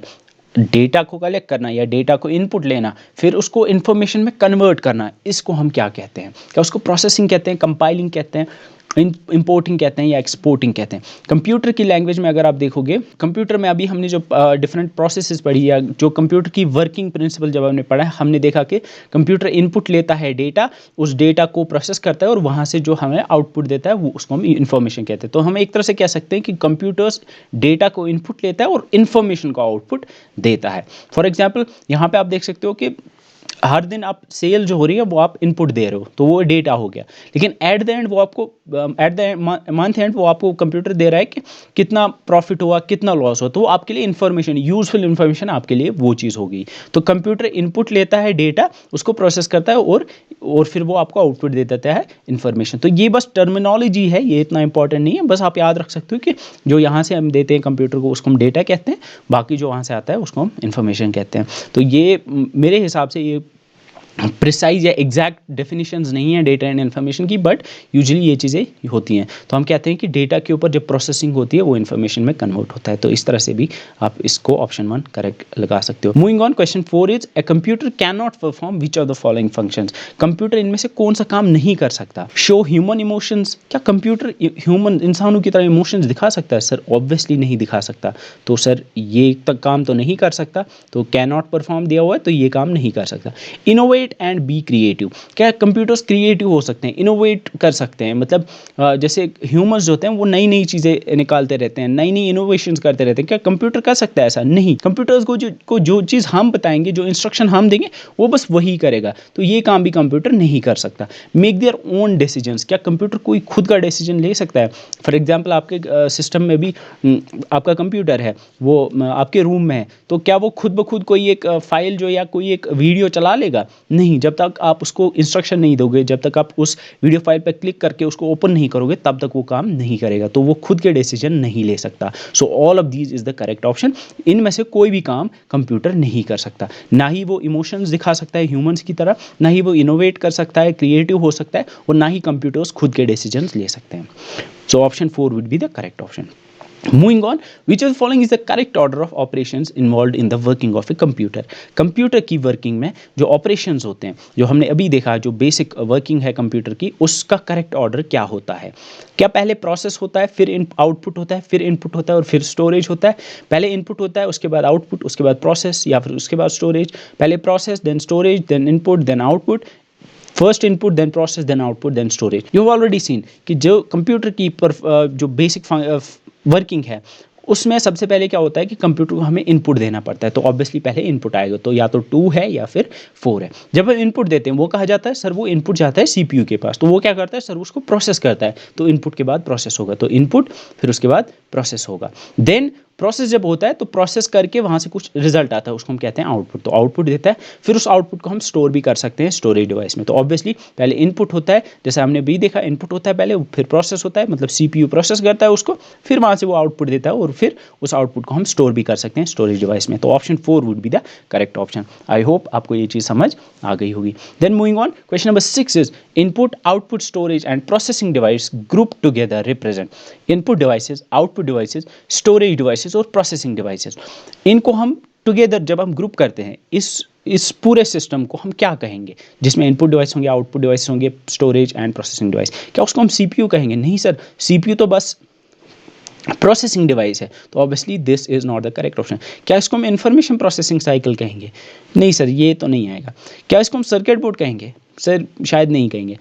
क्या इसको हम कंप्यूटर सिस्टम कहेंगे? यस, इसको हम कंप्यूटर सिस्टम कहेंगे। कंप्यूटर सिस्टम यही तो है, आपका कंप्यूटर है, उसमें यही सारी चीज़ें होती हैं। बस उसमें अगर आप देखोगे 4 चीज़ें होती हैं, इनपुट डिवाइसेस होती हैं, आउटपुट डिवाइसेस होती हैं, प्रोसेसर होता है जिसे प्रोसेसिंग डिवाइस भी कह सकते हैं, सीपीयू, और कुछ स्टोरेज डिवाइसेस होती हैं जिसमें आपकी हार्ड ड्राइव आएगी। तो यही सारी चीज़ें तो कंप्यूटर में होती है, तो इन सब चीज़ों को ही तो हम कंप्यूटर कहते हैं। कंप्यूटर क्या है? आपका बस मॉनिटर जो आपके सामने आपको दिखता है पीसी में, वही तो सिर्फ कंप्यूटर नहीं है, वो बस एक आउटपुट डिवाइस है। जब उसके साथ सीपीयू कनेक्ट करोगे, उसके साथ इनपुट डिवाइस कोई कनेक्ट करोगे, माउस या फिर कीबोर्ड, या फिर उसके साथ जब कोई स्टोरेज डिवाइस हार्ड डिस्क होगी, तभी जाके उसको हम कंप्यूटर सिस्टम कहेंगे। तो कंप्यूटर सिस्टम में ये सारी चीज़ें होनी चाहिए, तभी हम उसको कंप्यूटर सिस्टम कहेंगे। So option 4 would be the correct option. Computer system is the collection of input, output, storage and processing device. I hope आपको समझ आ गया होगा। Moving on to the question number 7, digest is data that has been organised and presented in a meaningful fashion.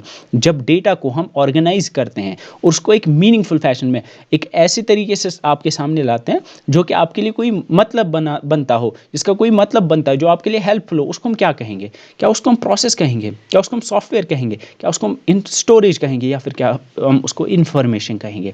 अब जो already seen कि computer को हम डेटा देते हैं, उसके ऊपर प्रोसेसिंग करके हमें रिजल्ट्स देता है, वो रिजल्ट्स हमारे लिए मीनिंगफुल होते हैं, वो ऑर्गेनाइज करके हमें कुछ रिजल्ट देता है जो हमारे लिए मतलब रखता है। फॉर एग्जाम्पल, हम यहाँ से 5+7 इनपुट डेटा दे रहे हैं 5+7, लेकिन वो हमें वहाँ से 12 दे रहा है। वो 12 जो है वो हमारे लिए मतलब रखता है, वो 12 हमने किसी चीज़ को ऐड करके वो हमें चाहिए होगा, तो वो हमारे लिए एक मीनिंगफुल इन्फॉर्मेशन है। तो दैट्स वाई हम उसको कहते हैं information. So option 4 is the correct option. अभी हमने देखा कि इन्फॉर्मेशन, डेटा जो है वो इनपुट हम देते हैं कंप्यूटर को, कंप्यूटर उसको प्रोसेस करते हैं और हमें कुछ वहाँ से जो आउटपुट देगा वो इन्फॉर्मेशन होती है, वो हमारे लिए मतलब रखती है, वो हमारे लिए मायने रखती है, हमारे लिए इंपॉर्टेंट होती है। So information is the correct option. Moving on to question 8, the steps and tasks needed to process data such as responses to questions or clicking an icon are called. जो steps या tasks computer में data को process करने के लिए जिनकी ज़रूरत होती है, ठीक है, लाइक आप फॉर एग्जांपल किसी आइकन पे आप क्लिक करते हो, यहाँ पे फॉर एग्जांपल एक फाइल का आइकन है, उस पर आप क्लिक करते हो, तो वो क्लिक जो है वो क्या है? यहाँ से जो आप रेस्पॉन्स दे रहे हो, मतलब जो कंप्यूटर को आप रेस्पॉन्स दे रहे हो, कोई काम करने के लिए यहाँ से कोई रेस्पॉन्स दे रहे हो, वो क्या है सर? क्या वो इंस्ट्रक्शन होती है, ऑपरेटिंग सिस्टम होता है, एप्लीकेशन सॉफ्टवेयर होता है, सिस्टम यूनिट होता है, या हार्डवेयर होता है? ऑब्वियसली आपको समझ आ गया होगा कि मैं इंस्ट्रक्शंस की बात कर रहा हूँ। Option A is the correct option. Instructions क्या होती हैं? जो हम यहाँ से कंप्यूटर को जो हम इंस्ट्रक्शन देते हैं, जो हम रेस्पॉन्स देते हैं, हम माउस के थ्रू हम दे सकते हैं, किसी आइकन पे क्लिक करके हम यहाँ से इंस्ट्रक्शन दे रहे हैं उसको, कि जब हम क्लिक करते हैं किसी आइकन पे, हम उसको यहाँ से इंस्ट्रक्शन दे रहे हैं कि इस फाइल को ओपन करो, तो तभी जाके वो कंप्यूटर जो है वो एक्शन करेगा। तो यहाँ से जो रेस्पॉन्सेज हम देते हैं, चाहे वो माउस के थ्रू हम दे, चाहे वो कीबोर्ड के ऊपर हम दे, या किसी और इनपुट डिवाइस के थ्रू दे, वो इंस्ट्रक्शंस होती हैं। तो इंस्ट्रक्शंस आपको समझ आ गया होगा कि क्या होती है। So option 1 would be the correct option. Moving on to question number next, that is question number 9, which of the following is known as, sorry it should be who, which among the following is known as the father of computers. Father of computer किसे कहा जाता है? बचपन से सुनते आ रहे होंगे आप कि चार्ल्स बेबेज को फादर ऑफ कंप्यूटर्स कहा जाता है। उन्होंने एनालिटिकल इंजन बनाया था एंड डिफरेंस इंजन भी उन्होंने ही बनाया था। ये 2 मशीन थी, तो एनालिटिकल इंजन को पहला जनरल पर्पस कंप्यूटर कहा जाता है। That's why Charles Babbage is known as the father of computer. Moving on to the next question, which of the following is known as the father of modern computing? Modern computing मतलब modern computers का father किनको कहा जाता है? तो यहाँ पे ये क्वेश्चन शायद आपने नहीं सुना हो. डेनिस रिची अगर आपने कभी पढ़ा होगा, जो सी लैंग्वेज है, सी कंप्यूटर प्रोग्रामिंग लैंग्वेजेस जो होती हैं, जो सॉफ्टवेयर बनाने के लिए जिन लैंग्वेजेस का यूज़ होता है, उनमें एक लैंग्वेज है जिसे हम सी लैंग्वेज कहते हैं. वो लैंग्वेज बनाई थी इन्होंने, डेनिस रिची ने. तो अगर क्वेश्चन में भी पूछा जाए कि सी लैंग्वेज की इन्होंने बनाई, वो डेनिस रिची ने बनाई थी. इन्होंने नेपियर बोन्स का कॉन्सेप्ट दिया था. नेपियर बोन्स अभी आप नोट्स में जाके देख सकते हो. नेपियर बोन्स एक पुरानी मशीन थी, कंप्यूटर था. चार्ल्स बेबेज ने फादर ऑफ कंप्यूटर्स कहा जाता था. लेकिन जो एलन ट्यूरिंग है, एलन ट्यूरिंग को माना जाता है फादर ऑफ मॉडर्न कंप्यूटिंग. जो ये 1950s के अराउंड रहे हैं, इन्होंने जो आज के जो मतलब कंप्यूटर्स जिन प्रिंसिपल्स पे काम करते हैं, उनमें इन्होंने बहुत काम किया है. तो एलन ट्यूरिंग को याद रखना है, इनको फादर ऑफ मॉडर्न कंप्यूटिंग कहा जाता है. Father of computers Charles Babbage को कहा जाता है. आई होप ये चीज़ें आपको याद रहेंगी. अब now there is name the first general purpose computer. General purpose electronic याद रखना है. जनरल पर्पस कंप्यूटर कौन सा था? वो था एनालिटिकल इंजन, जो चार्ल्स बेबेज ने बनाया था. लेकिन first general purpose electronic computer, electronic computer मतलब जो सेमीकंडक्टर्स का बना हुआ था, वो कौन सा था? तो यहाँ पे आपको याद रखना है कि इसकी फुल फॉर्म आप याद रख सकते हो, UNIVAC, that is universal automatic calculator. So UNIVAC was the first general purpose electronic computer. ये आपको याद रखना है. यहाँ पे आप कुछ चीज़ें याद रख सकते हो जो अभी मैंने बताई, कि जो टैबुलेटिंग मशीन थी वो थी first electromechanical machine. First electromechanical computer tabulating machine थी. ENIAC, that's electronic numeric integrator and calculator, ये था first electronic digital computer. UNIVAC जो था, that is universal automatic computer और कैलकुलेटर, ये था first general purpose electronic computer. तो ये चीज़ें मे भी अगर पूछी जाए आप याद रख सकते हो, बट आई डोंट थिंक कि इसमें से क्वेश्चन आएगा. अब इसको स्किप भी कर सकते हो, बट याद रखने को आप याद रख सकते हो. Moving on, the tubes which were made of sealed glass containers the size of light bulbs featured in डाइजर जनरेशन ऑफ कंप्यूटर्स. तो हमें बताना है कि ट्यूब्स होते थे किसी कंप्यूटर की, किसी जनरेशन में ट्यूब्स होते थे जो ग्लास के बने होते थे. उनके अराउंड जो है शीशा होता था, वो सील किया हुआ होता था. जितनी आज की आपकी लाइट बल्ब्स होती हैं, तो वही होते थे, वैसे ही ट्यूब्स होते थे. वो किस जनरेशन में यूज़ होते हैं? अगर आपको समझ आ गया होगा कि हम बात कर रहे हैं वैक्यूम ट्यूब्स की. वैक्यूम ट्यूब्स जो कुछ इस तरह से दिखते थे, तो ये वैक्यूम ट्यूब्स किस जनरेशन में यूज़ होते हैं? सर फर्स्ट जनरेशन, हमको पता है फर्स्ट जनरेशन में वैक्यूम ट्यूब्स यूज़ होते थे. सेकंड में ट्रांजिस्टर्स, थर्ड में यही ट्रांजिस्टर्स एक चिप के अंदर हमने डाले 100 के अराउंड, तो वो थर्ड जनरेशन हो गया. फोर्थ जनरेशन में फिर हमने 1000 से लेके 1 लाख तक ट्रांजिस्टर्स एक ही चिप के अंदर डाले, वो फोर्थ जनरेशन में आ गए. और फिफ्थ जनरेशन में हमने अल्ट्रा लार्ज स्केल इंटीग्रेशन की, मतलब हमने एक ही चिप के अंदर मिलियंस ऑफ ट्रांजिस्टर्स एक ही चिप के अंदर इंटीग्रेट किए. तो यहाँ पे हम फर्स्ट जनरेशन की बात कर रहे हैं जहाँ पे वैक्यूम ट्यूब्स यूज होते हैं. सो option 1 would be the correct option, that is first. Moving on, chip is a common nickname for. Chip किसको हम कहते हैं? सर चिप हमने बहुत सुना है, चिप चिप चिप बहुत बार सुना है आपने. क्या ट्रांजिस्टर को हम चिप कहेंगे, रजिस्टर, इंटीग्रेटेड सर्किट, या फिर सेमीकंडक्टर को? सो ऑब्वियसली चिप हम कहते हैं एक आईसी को. आपने सुना होगा आईसी मतलब इंटीग्रेटेड सर्किट, मतलब एक ऐसा इलेक्ट्रॉनिक डिवाइस जिसके अंदर बहुत सारे ट्रांजिस्टर्स इंटीग्रेट किए होंगे, उसको हम कहते हैं आईसी या फिर चिप कहते हैं. तो कैसी होती है चिप? इस तरह की आपको आजकल चिप्स दिखती होंगी. जो आपका सीपीयू होता है वो भी एक आईसी ही होती है. तो सीपीयू शायद किसी किसी को कन्फ्यूजन होगा, जो बड़ा सा बॉक्स होता है कंप्यूटर मॉनिटर के साइड में, उसको वो कैबिनेट होता है. वो सीपीयू नहीं है. उस कैबिनेट के अंदर जो बड़ा सा बक्सा आपको दिखता है, उसके अंदर सीपीयू के अलावा बहुत सारी चीज़ें होती हैं. उसके अंदर आपको हार्ड डिस्क दिखेगी, उसके अंदर आपको पावर सप्लाई के लिए इक्विपमेंट दिखेगा, उसके अलावा बहुत सारी चीज़ें होती हैं. सीपीयू जो होता है वो एक छोटी सी चिप होती है, इतनी सी चिप होती है सीपीयू, ठीक है. तो सीपीयू इतना सा होता है, ना कि वो जो बड़ा बक्सा आपको दिखता है. तो यहाँ पे integrated circuit will be the correct option. Chip हम आईसी को ही कहते हैं, आईसी या इंटीग्रेटेड सर्किट. यहाँ पे आप याद रख सकते हो कि ट्रांजिस्टर्स जो होते हैं, ट्रांजिस्टर्स के बनते हैं लॉजिक गेट्स. लॉजिक गेट्स मतलब जो आपने पढ़े होंगे, एंड, और गेट, नॉर गेट. फिर उन्हीं से हम बनाते हैं आगे जाके आईसीज. तो आईसीज बनी होती है लॉजिक गेट्स की, और लॉजिक गेट्स बने होते हैं ट्रांजिस्टर्स के, ठीक है.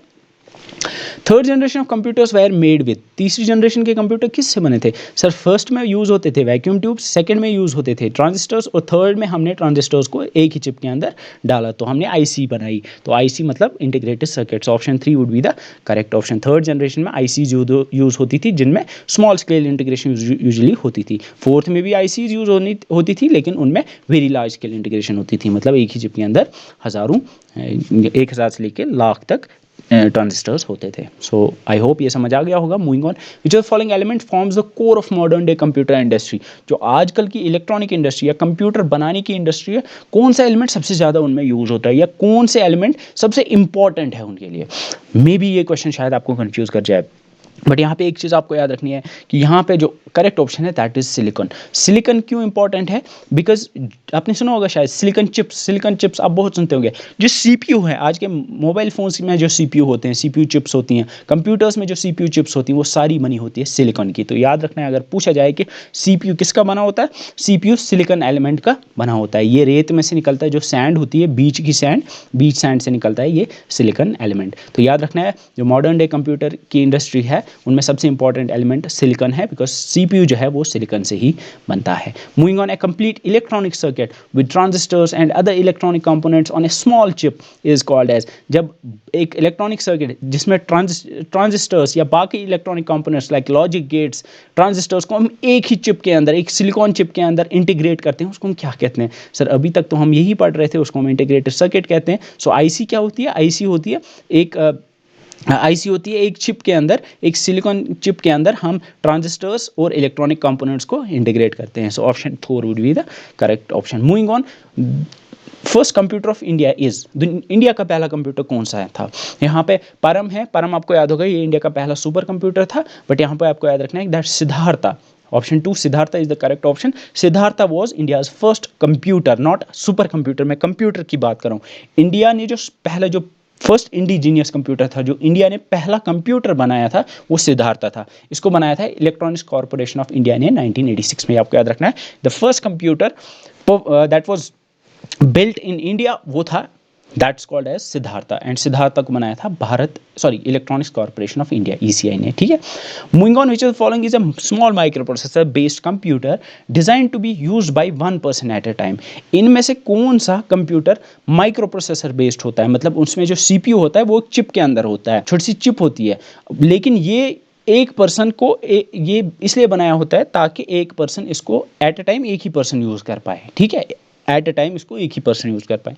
नेटबुक, सर नेटबुक कोई चीज़ हमने तो नहीं सुनी है, तो नेटबुक कोई चीज़ है ही नहीं। सुपर कंप्यूटर मैंने आपको बोला ये बहुत बड़ा कंप्यूटर होता है, इस पे तो मतलब हज़ारों यूजर्स साइमल्टेनियसली काम कर सकते हैं। ये तो one person at a time के लिए नहीं बनाया है। All in one computer, sir all in one computer ये तो कोई टाइप हमने पढ़ा नहीं। पर्सनल कंप्यूटर, हाँ सर ये माइक्रो कंप्यूटर की मैं एक एग्जांपल आएगी। पीसी जो होता है आपका लैपटॉप इसमें आएगा, आपके जो पीसीज होते हैं, डेस्कटॉप जो होते हैं, वो भी इसमें आएगा। वो one person at a time के लिए बनाए गए होते हैं, उन पे एट अ टाइम एक पर्सन काम कर सकता है, और ये माइक्रो प्रोसेसर बेस्ड होते हैं। मतलब इनमें जो सीपीयू होता है वो एक चिप होती है। याद रखना है, कंफ्यूज नहीं होना है। आप सोचोगे शायद सर जो डेस्कटॉप होता है, डेस्कटॉप में तो सीपीयू चिप में नहीं होता है, सीपीयू तो वो बड़ा बक्सा होता है। आई रिपीट, वो बड़ा बक्सा जो होता है वो कैबिनेट होता है, उसके अंदर सीपीयू चिप होती है। सीपीयू चिप के अलावा भी बहुत सारी चीज़ें होती हैं, उसके अंदर हार्ड डिस्क होती है और भी चीज़ें होती हैं। तो सीपीयू जो होता है वो एक चिप ही होती है। ठीक है, आपके मोबाइल फ़ोन में भी एक सीपीयू चिप होगी, लैपटॉप में भी एक सीपीयू चिप होगी, जिसको हम माइक्रो प्रोसेसर कहते हैं। ठीक है, माइक्रो प्रोसेसर का मतलब जब सीपीयू एक चिप में होगा या फिर एक छोटी सी चिप सीपीयू होगा तो उसको हम माइक्रो प्रोसेसर कहेंगे। So option 4 would be the correct option. Moving on, tablet PC is a type of, tablet PC किसका टाइप है? टैब जो होता है, टैब आपने सुना होगा ना, तो टैबलेट पीसी किसका टाइप है? सर हमने देखा था सुपर कंप्यूटर का तो नहीं हो सकता, मिनी का भी नहीं हो सकता, मेन फ्रेम का भी नहीं हो सकता। मिनी तो हमने देखा था सर, मिनी तो एक कबर्ड के जितने का साइज़ का था, मेन फ्रेम तो एक दीवार पे के जितने का साइज़ का था, और यहाँ पे सुपर कंप्यूटर तो ऑब्वियसली बहुत बड़ा है। तो माइक्रो कंप्यूटर में आएगा आपका टैबलेट। तो टैबलेट में माइक्रो कंप्यूटर में टैबलेट आएगा, आपका लैपटॉप आएगा, पाम टॉप्स आएंगे, आपके जो डेस्कटॉप्स होते हैं, वर्क स्टेशन, वो भी आएंगे। तो माइक्रो कंप्यूटर में आपका टैबलेट आता है। So option 1 would be the correct option. Now the question is, which type of computer would you suggest to an employee who requires to prepare different reports and presentations and present them different clients in different cities? अब ये question जो है ये मैंने बनाया आपके लिए ताकि आपको एक अंडरस्टैंडिंग हो कंप्यूटर की। तो यहाँ पे आप देख सकते हो क्वेश्चन में पूछा गया कि था कि एक एम्प्लॉई है, उसको रिपोर्ट्स बनानी पड़ती है, उसको प्रेजेंटेशन बनानी पड़ती है, और यूजुअली उसको वो प्रेजेंटेशन या रिपोर्ट जो है वो प्रेजेंट करनी पड़ती है अलग अलग क्लाइंट्स को इन डिफरेंट स्टेज। इसका मतलब ये है कि उसको अलग अलग स्टेज में जाना पड़ता है। तो आप उसको कौन सा कंप्यूटर सजेस्ट करोगे? क्या आप उसको सुपर कंप्यूटर सजेस्ट करोगे, mini computer, main frame computer, या फिर लैपटॉप सजेस्ट करोगे? ये ऑब्वियसली आपको समझ आ गया होगा कि इसका करेक्ट ऑप्शन लैपटॉप है, बिकॉज यहाँ पे लिखा हुआ है कि उसको प्रेजेंट करना है अलग अलग स्टेज में, तो उसको अलग अलग स्टेज में जाना है, तो उसको एक ऐसा कंप्यूटर चाहिए जो पोर्टेबल हो। पोर्टेबल मतलब जिसको वो एक जगह से दूसरी जगह आसानी से ले जा पाए। तो ऑब्वियसली यहाँ पे ये तीन तो नहीं ले जा पाएगा, इनकी आपने फोटो देखी, तो ऑप्शन डी और option 4 would be the correct option, that is laptop. तो ऑब्वियसली एक लैपटॉप यहाँ पे उसको आप सजेस्ट करोगे। Then moving on, analogue computer works on the supply of. Analogue computer किस पे काम करता है? अभी हमने देखा एनालॉग कंप्यूटर जो है वो एनालॉग सिग्नल्स पे काम करता है। एनालॉग सिग्नल मतलब जो कंटिन्यूअस सिग्नल्स होती हैं। डिजिटल सिग्नल्स जो होते हैं वो डिस्क्रीट होती हैं। डिजिटल कंप्यूटर्स डिस्क्रीट सिग्नल्स या डिजिटल सिग्नल्स पे काम करते हैं। So continuous electrical pulses would be the correct option. Analog computers analog या फिर कंटिन्यूअस सिग्नल्स पे काम करते हैं, और जो डिजिटल कंप्यूटर्स होते हैं वो डिजिटल या फिर डिस्क्रीट सिग्नल्स पे काम करते हैं। Moving on, choose the odd one out. यहाँ पे इनमें से आपको ऑड वन बाहर निकालना है। Micro computer, mini computer, super computer, digital computer and notebook computer. Sir ये क्या है? यहाँ पे अगर आप देखो micro computer, mini computer, super computer and notebook computer, ये सारे हैं बेस्ड ऑन साइज। ठीक है, बेस्ड ऑन साइज ये अलग अलग टाइप के कंप्यूटर्स हैं। बट डिजिटल कंप्यूटर क्या है? सर हमने पढ़ा था डिजिटल एंड एनालॉग, ये थे based on work, digital, analogue and hybrid. So option 4 would be the correct option, क्योंकि यहाँ पे डिजिटल कंप्यूटर जो है, digital computer it is based on, जब हम अलग अलग क्लासिफिकेशन करते हैं कंप्यूटर की, तो ये बेस्ड ऑन वर्क है, बाकी सारी जो है ये बेस्ड ऑन साइज है। अब आप देखोगे यहाँ पे नोटबुक नहीं है, नोटबुक किस में आएगा? सर ये नोटबुक जो है ये माइक्रो कंप्यूटर में आएगा। ठीक है, तो यहाँ पे आई होप समझ आ गया होगा। Option 4 would be the correct option. Moving on, 25th is a hybrid computer is the one having the combined properties of. Hybrid computer किसको हम कहते हैं? तो ऑब्वियसली आपको पता ही होगा, अभी हमने बताया कि हाइब्रिड कंप्यूटर ऐसे कंप्यूटर्स होते हैं जो एनालॉग और डिजिटल दोनों सिग्नल्स पे काम करते हैं। सो एनालॉग प्लस डिजिटल हाइब्रिड होता है। विच of the following is the fastest computer? इनमें से सबसे फास्ट कौन होगा? सुपर कंप्यूटर, क्वांटम कंप्यूटर, परम 1000 और IBM चिप्स। सर ऑब्वियसली सबसे फास्ट इनमें से कौन सा होगा? इनमें से होगा क्वांटम कंप्यूटर। याद रखना है आपको, ठीक है। क्वांटम कंप्यूटर कुछ इस तरह का दिखता है। अगर मैं क्वांटम कंप्यूटर यहाँ पे नहीं रखता तो यहाँ पे आप सुपर कंप्यूटर लगा सकते थे। Then which of following type of computers would be most appropriate to use in your office space at finance department? आप में से जब बहुत सारे लोग फाइनेंस अकाउंट असिस्टेंट की जॉब आपकी लगेगी, तो अब वहाँ पे आप कौन सा कंप्यूटर यूज़ करोगे? क्या आप माइक्रो कंप्यूटर यूज़ करोगे, मेन फ्रेम यूज़ करोगे, सुपर कंप्यूटर, या फिर क्वांटम कंप्यूटर यूज़ करोगे? सर ऑब्वियसली अभी तक तो इतना समझ आ गया हमें कि माइक्रो और मेन फ्रेम और सुपर कंप्यूटर और क्वांटम कंप्यूटर में क्या डिफरेंस है। तो ऑब्वियसली आप एक लैपटॉप यूज़ करोगे, वो लैपटॉप आएगा माइक्रो कंप्यूटर में, तो micro computer would be the correct option. Moving on, which one of the following is the first commercial computer? इनमें से सबसे पहला कमर्शियल क्वांटम कंप्यूटर कौन सा था?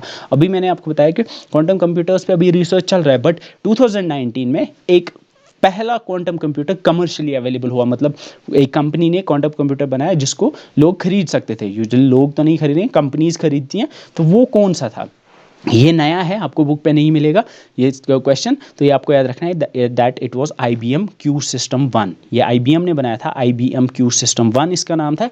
ये पहला क्वांटम कंप्यूटर था जो कि कमर्शियली अवेलेबल होगा। ये 2019 की बात है, रिसेंट ही है। तो आपको याद रखना है that the first commercial quantum computer was IBM Q System 1 इसका नाम था। Moving on to the 29th, Didact is the science that attempts to produce machines that display the same type of intelligence that humans do। एक ऐसा science जिसमें ऐसी machines बनाते हैं हम, ऐसी मशीन्स ऐसे कंप्यूटर्स बनाते हैं जो कि जितने ह्यूमंस इंटेलिजेंट है वैसे ही काम कर पाएंगे। सर ये कैसा साइंस है? लाइक एग्जाम्पल मैं आपको दूंगा। फॉर एग्जाम्पल आप आजकल के सिस्टम, आजकल के जो मोबाइल फ़ोन्स आते हैं आपके, उनमें फेस लॉक नहीं आता है। फेस लॉक मतलब वो आपको पहचानते हैं, तो आपका फ़ोन आपको पहचानता है, आप वो मशीन जो है वो आपको पहचानती है। तो ये एक ऐसा काम है जो हमें लगता था कि बस ह्यूमंस कर पाते हैं, कि वो लोगों को पहचान पाए कि ये है और ये वो नहीं है। तो ये एक आर्टिफिशियल इंटेलिजेंस की आपको एग्जाम्पल दिखती है। या आजकल आप देखते हो सेल्फ ड्राइविंग कार्स होती हैं, ऐसी कार्स जो खुद ब खुद चलती हैं, जिनमें ड्राइवर ही नहीं होता है। तो आपको लगता होगा कि यार ऐसी कार जो खुद ब खुद चलेगी, जिसको पता होगा कि रेड लाइट आ गई रुकना है, आगे बंदा आ गया रुकना है, कहाँ पे स्पीड बढ़ानी है, कहाँ पे स्पीड कम करनी है, कहाँ पे रुकना है। तो ये एक ऐसा काम है जो हमें लगता था कि बस ह्यूमंस ही कर पाएंगे। तो ये भी एक एप्लीकेशन है आर्टिफिशियल इंटेलिजेंस की। तो आर्टिफिशियल इंटेलिजेंस एक ऐसा साइंस है जिसमें हम ऐसी मशीन्स, ऐसे एल्गोरिदम्स, ऐसे सिस्टम्स बनाते हैं जो कि ह्यूमंस के जितने इंटेलिजेंट हो, या फिर जो इतने ऐसे काम कर पाए जो हमें लगता था कि बस ह्यूमंस ही कर पाएंगे। Now I hope you know what artificial intelligence is. Digest computers are used in banking, railways and airlines. Banks में, बड़े बड़े बैंक्स में ऑब्वियसली, रेलवेज में या फिर एयरलाइंस में कौन से कंप्यूटर आप यूज़ करोगे? सर यहाँ पे शायद आप कंफ्यूज हो जाओ, बट यहाँ पे आपको याद रखना है कि हम बात कर रहे हैं कि एक रेलवे या फिर एक एयरलाइन है। एयरलाइन में ऑब्वियसली आपको पता होगा कि कितने सारे एम्प्लॉयज़ होते होंगे, उन सबको ऑब्वियसली वो किसी न किसी चीज़ पे तो काम करते होंगे। अब वो अलग अलग हर एक अपने अपने कंप्यूटर पे अगर काम करेगा, अपने अपनी जगह पे कुछ चीज़ें सेव रखेगा, वहाँ पे डिलीट करेगा, वहाँ पे रिजर्वेशन करेगा, तो ऑब्वियसली बहुत सारी प्रॉब्लम्स होंगी। ऑब्वियसली फॉर एग्जांपल टिकट निकालना है, तो टिकट अगर हर एक अलग अलग काउंटर से निकाली जाएगी या हर एक कंप्यूटर पे अलग अलग निकाली जाएगी, तो वहाँ पे प्रॉब्लम हो जाएगी। फॉर एग्जांपल 10 वहाँ पे एम्प्लॉयज़ है, पहला एम्प्लॉई, अब फॉर एग्जांपल 4 टिकट्स अवेलेबल हैं, तो साइमल्टेनियसली 5 एम्प्लॉयज़ ने टिकट्स बुक कर दी, तो ऑब्वियसली एक बंदा तो एक्स्ट्रा हो गया। तो इसलिए हम चाहते हैं कि हम एक ऐसा सिस्टम हो, ऐसा कंप्यूटर हो जो जहाँ पे मतलब सबका काम उसी पे हो। आप समझ रहे हो मेरी बात? तो ऐसी एप्लीकेशंस में हम एक माइक्रो कंप्यूटर को यूज़ नहीं करेंगे, हम एक मेन फ्रेम को यूज़ करेंगे। ठीक है, तो अभी हमने पढ़ा कि मेन फ्रेम जो होते हैं, मेन फ्रेम में एक बड़ा कंप्यूटर होता है जिसके साथ नोड्स के थ्रू कनेक्टेड होते हैं। तो जो सारे बैंक के एम्प्लॉई होंगे, एयरलाइन के एम्प्लॉई होंगे, वो नोड्स के थ्रू, उनके सामने एक कंप्यूटर होगा, लेकिन वो जिस डेटा पे काम कर रहे हैं, जिस डेटा को अपडेट कर रहे हैं, वो कहाँ पे हो रहा है? वो एक मेन फ्रेम कंप्यूटर पे हो रहा है, ताकि कोई किसी तरह की प्रॉब्लम ना हो। जैसा कि मैंने अभी आपको बताया, आई होप समझ आ गया होगा कि मेन फ्रेम कंप्यूटर क्या होता है। Then which of following is the most powerful type of computer? इनमें से सबसे फास्ट पावरफुल कौन है? ऑब्वियसली सर मेन फ्रेम तो नहीं होगा, सबसे फास्ट तो इनमें से सुपर कंप्यूटर है। सुपर कंप्यूटर से कम कौन आएगा? मेन फ्रेम आएगा। मेन फ्रेम से कम, sorry this is not the correct option, it is option 4 super computer. यहाँ पे लिखा हुआ है super conductor, so super conductor ऐसा कोई कंप्यूटर नहीं होता है, तो obviously super computer is the correct option. तो हो सकता है इस तरह के भी ऑप्शन कभी कभी दे देते हैं, तो यहाँ पे शायद आपको दिखे कि ये तो सुपर कंप्यूटर है और टिक लगा दो, बट यहाँ पे देखना है ये सुपर कंडक्टर है। सुपर कंप्यूटर सबसे फास्ट होते हैं, ऑब्वियसली क्वांटम कंप्यूटर तो सबसे फास्ट होंगे। उसके बाद अगर हम बात करें सुपर कंप्यूटर्स से कम होंगे मेन फ्रेम से कम पावरफुल होंगे मिनी, और मिनी से कम होंगे माइक्रो। मूविंग ऑन, तो यहाँ पे आप देख सकते हो सुपर से मेन फ्रेम कम है, मेन फ्रेम से मिनी कम है, और सबसे कमज़ोर होते हैं micro computers. Then digital computers accept data as. Digital computers किस फॉर्म में डेटा को एक्सेप्ट करते हैं? सर ऑब्वियसली ये तो बचपन से पढ़ते आ रहे हैं, वो बाइनरी के फॉर्म में डेटा को एक्सेप्ट करेंगे। विच of following is not a class based on size? इनमें से कौन सा क्लास बेस्ड ऑन साइज नहीं है, साइज की बुनियाद पे कौन सा नहीं है? मेन फ्रेम, हाँ सर ये साइज की बेस्ड पे है। माइक्रो सर ये भी है, मिनी सर ये भी है, बट ये जो है डिजिटल कंप्यूटर ये साइज की बेस पे नहीं है, ये बेस्ड ऑन वर्क है या फिर प्रिंसिपल ऑफ वर्क है। तो यहाँ पे आप इस ग्राफ से देख सकते हो कि डिजिटल जो है वो यहाँ पे आएगा based on work. So option 4 would be the correct option. यहाँ पे बताना था नॉट बेस्ड ऑन क्लास। ठीक है, the graphical user interface was introduced in GUI। जो होता है ग्राफिकल यूजर इंटरफेस, मतलब आजकल आप देखते हो ना कि आप आइकन्स के थ्रू, आपको कंप्यूटर यूज़ करना है, आप क्या करते हो? सीधे जाते हो, वहाँ पे कोई फाइल का आपको आइकन दिखता है, उस पर क्लिक करते हो तो खुल जाती है। तो आपके सामने एक ग्राफिकल यूज़र इंटरफेस होता है। ग्राफिकल इमेजेस के थ्रू, आइकन्स के थ्रू आप कंप्यूटर के साथ इंटरेक्ट करते हो। आपको जो पुराने कंप्यूटर होते थे उनमें ग्राफिकल यूज़र इंटरफेस नहीं होता था। फॉर एग्जाम्पल किसी को फाइल ओपन करनी होती थी, उसको लिखना पड़ता था ओपन फाइल कौन सी ओपन करनी है। तो आजकल आपको लिखना नहीं पड़ता, आप डायरेक्ट उन ग्राफिकल इमेजेस के थ्रू कंप्यूटर के साथ इंटरेक्ट करते हो। तो सबसे पहले वो किस जनरेशन ऑफ कंप्यूटर्स में आई? तो आपको याद रखना है कि वो 4th जनरेशन कंप्यूटर्स में सबसे पहले आई थी। तो 4th जनरेशन ऑफ कंप्यूटर्स में यहाँ पे आप देख सकते हो, यहाँ पे लिखा हुआ है GUI सबसे पहले 4th जनरेशन ऑफ कंप्यूटर्स में इंट्रोड्यूस हुआ। ठीक है, ये चीज़ आप याद रख सकते हो। Moving on to the 35th, what is raspberry pi? Raspberry pi क्या है? अभी हमने देखा कि रास्पबेरी पाई क्या ये कंप्यूटर गेम है? नहीं। क्या ये नैनो कंप्यूटर है? Yes, it's a nano computer, जो कि स्कूल्स एंड कॉलेजेस में बच्चों को कंप्यूटर्स पढ़ाने के लिए यूज़ होता है। तो Raspberry pi is a nano computer. ठीक है, नैनो कंप्यूटर्स जो कि माइक्रो से भी छोटे होते हैं। एक यहाँ पे आप देख सकते हो, यहाँ पे एक माइक्रो SD कार्ड है, तो ये माइक्रो SD कार्ड के कंपैरिजन में आप देख सकते हो ये कितना बड़ा है। So option 2 would be the correct option. A computer can not be used for, computer को आप किस काम के लिए यूज़ नहीं कर सकते? Gathering data, calculating, comparing and arranging data. Now यहाँ पे स्टेटिस्टिक्स आपके सिलेबस में है, तो स्टेटिस्टिक्स के पॉइंट ऑफ व्यू से ये क्वेश्चन मैंने पूछा है। तो आपको बताना है कि कंप्यूटर को किस काम के लिए आप यूज़ नहीं कर सकते हो। तो कैलकुलेटिंग डेटा सर, हाँ कंप्यूटर तो कैलकुलेट कर सकता है। कंपेयरिंग डेटा, हाँ सर ये भी कर सकता है। अगर हमें देखना हो कि कौन सी चीज़ मतलब किस मंथ में ज़्यादा सेल हुई, किस में कम हो, तो वो भी कंप्यूटर के ऊपर कर सकते हैं। अरेंजिंग डेटा सर, हाँ ये भी कर सकते हैं। हम इंक्रीजिंग या डिक्रीजिंग ऑर्डर में तो चीज़ें सॉर्ट कर सकते हैं ऑब्वियसली, लेकिन गैदरिंग डेटा हम नहीं कर सकते। ठीक है, गैदर डेटा को गैदर करना ये खुद करना पड़ता है इंसान को। अगर आप से मैं ये पूछूं कि आप सेल कर रहे हो, आप कंप्यूटर को कुछ आप बेच रहे हो कोई चीज़, तो क्या ऑटोमेटिकली कंप्यूटर में वो चीज़ अपडेट हो जाएगी? नहीं, डेटा आपको खुद गैदर करना है। तो जब आप गैदर करोगे, आप कंप्यूटर को दोगे, तो फिर उसके ऊपर वो बाकी सारी चीज़ें कर सकता है। तो गैदरिंग ऑफ डेटा कंप्यूटर नहीं कर पाएगा। So that's it for this video. I hope आपको वीडियो पसंद आई। अगर आपको वीडियो पसंद आई तो इसको लाइक कीजिए, do share it and subscribe to the channel अगर आपने नहीं किया है, and do share your comments in the comment section below. अगर कोई सजेशन है मेरे लिए, आप ज़रूर नीचे लिखिए, एंड डू कमेंट अगर आपको वीडियो पसंद आई, डू राइट समथिंग जिससे हम लोग मोटिवेट हो आपके लिए और भी वीडियोज़ बनाने के लिए। तो see you in the next video, till then bye bye.